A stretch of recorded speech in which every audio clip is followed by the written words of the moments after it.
The city had always been cruel in the winter. Rain didn't fall, it stabbed. Wind didn't blow, it howled. At that night, beneath a flickering street lamp, in the cold stone arch of the central subway tunnel, Clara Monroe wrapped her tattered coat tighter around her frame. She had learned the city's rhythm, where not to sleep, which streets carried danger, and which cops would actually look the other way. She'd learned to disappear into the night. What she hadn't expected was to stumble into a mugging. Hand it over. The masked man growled. At the suited figure in front of him, the mantle, broad-shouldered, briefcase in hand, remained, startlingly calm. Step away.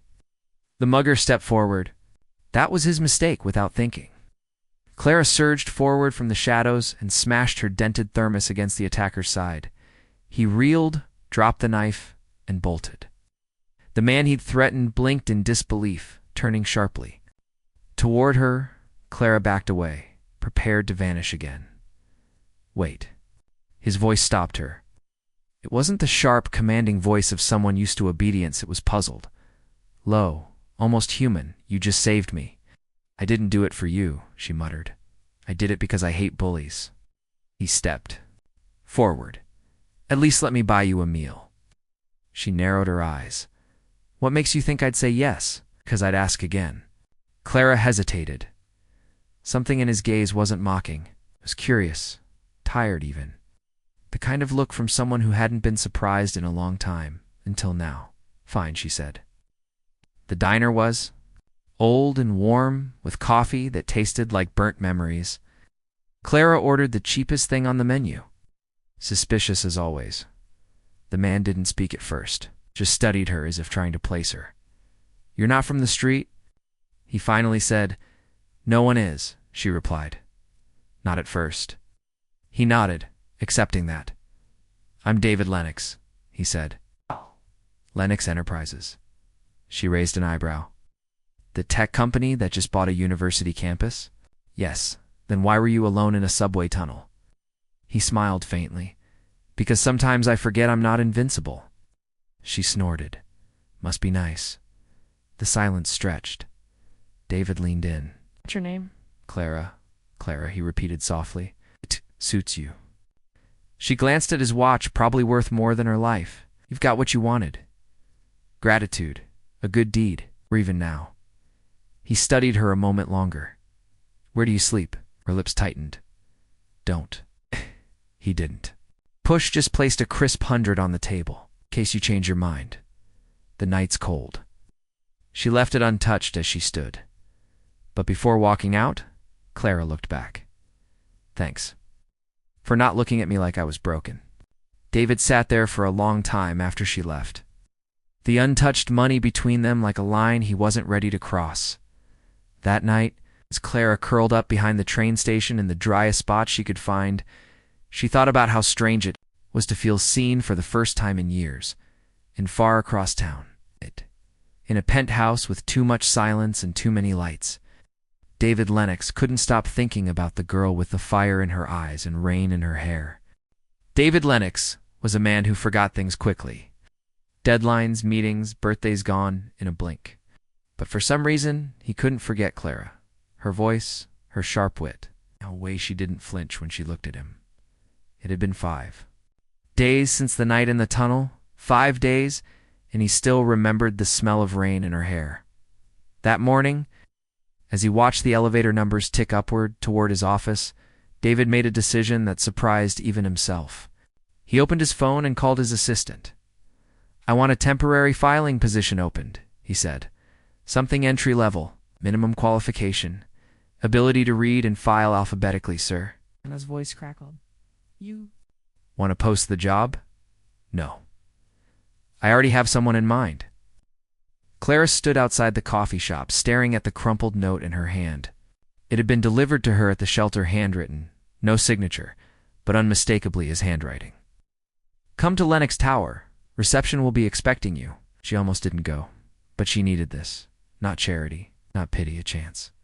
So she stood in front of the glass doors of the most intimidating building in the city, her hair brushed, her coat borrowed from a church closet, and her courage almost non-existent when she walked into the lobby. The receptionist didn't flinch. "Miss Monroe, right this way." David was waiting for her on the top floor. He stood as she entered, dressed in tailored navy, his hands in his pockets. "You came," he said simply. "I don't take handouts." "Good, this isn't one. It's a temporary job. I'll work in records. Filing, mostly. 40 hours a week. Pay is standard." She narrowed her eyes. "Why me?" He didn't answer right away. Instead, he walked toward the window, looking out over the skyline. "Because when everyone else saw a target, you saw a man? And I'd like to see who you are.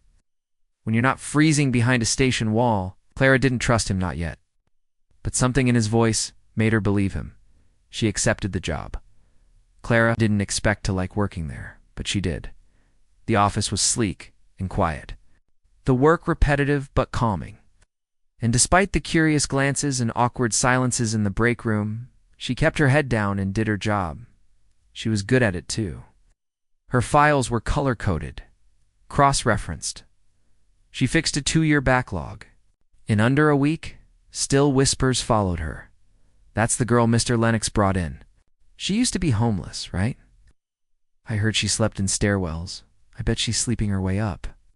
Clara pretended not to hear, but one afternoon she spilled a box of files in the hallway. The sneer started again. She knelt to gather them, face burning, and then a familiar voice sliced through the noise. "Is there a problem here?" David, standing just behind her, his expression unreadable. The room froze.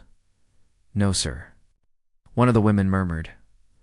"Good," he said, stepping forward to help Clara collect the papers, "because this woman happens to have a higher organizational IQ than the entire accounting floor combined." He handed her the last folder and looked at her, not the others. "You okay?" Clara nodded, stunned. He walked away without another word. But her heart wasn't the same after that. A week later, David found her on the rooftop patio after hours. She stood near the railing, arms folded, watching the sunset set fire to the glass skyline. "You don't have to check on me," she said without turning. "I'm not." "Then what are you doing up here?" He moved beside her. The wind was softer this high up. The world felt far away. "I needed air," he said. "Too many walls down there." She chuckled. "You're the one who built them," he smiled at. "That fair?" For a moment, neither spoke. Then he glanced at her, voice quieter now. "You ever think about starting over?" She hesitated. "Every day." "Then why haven't you?" "Because I lost everything once. I'm scared if I build it again, it'll disappear just as fast." David looked at her differently then. Like she wasn't just a guest in his world anymore. It's like she belonged in it. "You don't disappear," he said. "You endure." Breath caught. She turned to face him, and for a second, something flickered between them. Not fear. Not pity recognition, but just as he opened his mouth to speak, the elevator dinged behind them. David's jaw clenched as a woman stepped out, heels clicking. "David," she said sweetly. "You weren't answering your calls?" Clara took one look at her and knew this woman belonged to his world. "Expensive jewelry?" Confident smirk. "Evelyn," he said, neutral. "Didn't expect to see you here. I was just passing through. Thought we could grab dinner. Like old times." Clara stepped back instinctively. David noticed. "This is Clara," he said after a moment. "She works with us now." Evelyn gave her a once-over. "Lovely. Is she your project?" Clara's face flushed. "No," David said, firmly, "she's not." "But the damage was done." Clara murmured an excuse and slipped away, eyes stinging. She told herself it didn't matter, that he didn't matter. But when she stepped into the elevator and the doors closed, her reflection looked back at her with something she hadn't felt in a long time. Heartache. David stared out into the skyline long after Evelyn left, and somewhere across the city, Clara sat alone in her tiny hostel room, staring at the wall and asking herself a question she hadn't dared ask. Since her father died, what if someone like him could actually love someone like her? But she already knew the answer. He belonged in glass towers. She belonged to the street, or so she thought, until the moment came when he would have to choose. And Clara would have to decide whether she'd fight for her heart or walk away before it broke. Clara didn't show up to work the next morning, or the next. Her tiny desk in the records room sat untouched. The carefully labeled folders stacked neatly as if she had simply gone for a long coffee break. David noticed immediately. He tried calling no answer. He sent Hannah to check the hostel Clara had listed on her employee file. "She's gone," Hannah told him. "Left last night. No forwarding info." David clenched his fists behind his back. He could feel Evelyn's voice from the night before echoing in his mind. "Is she your project?" Clara had seen the gap between the man and he'd done nothing to close it. He hadn't even told her how he felt. He just let her walk away, but not this time.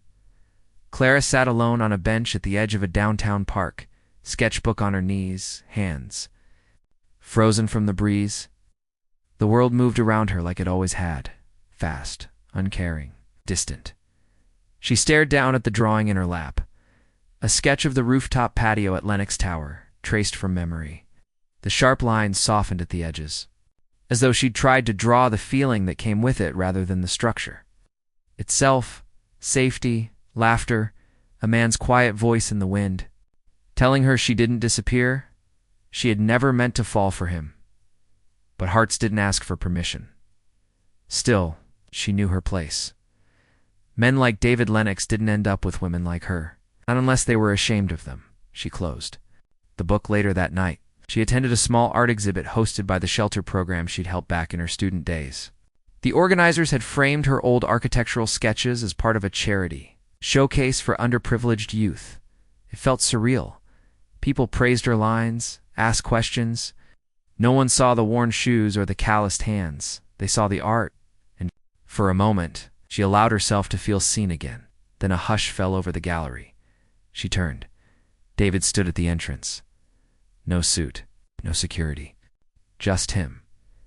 Her breath caught as he walked toward her through the crowd, eyes locked on hers like he didn't care who watched.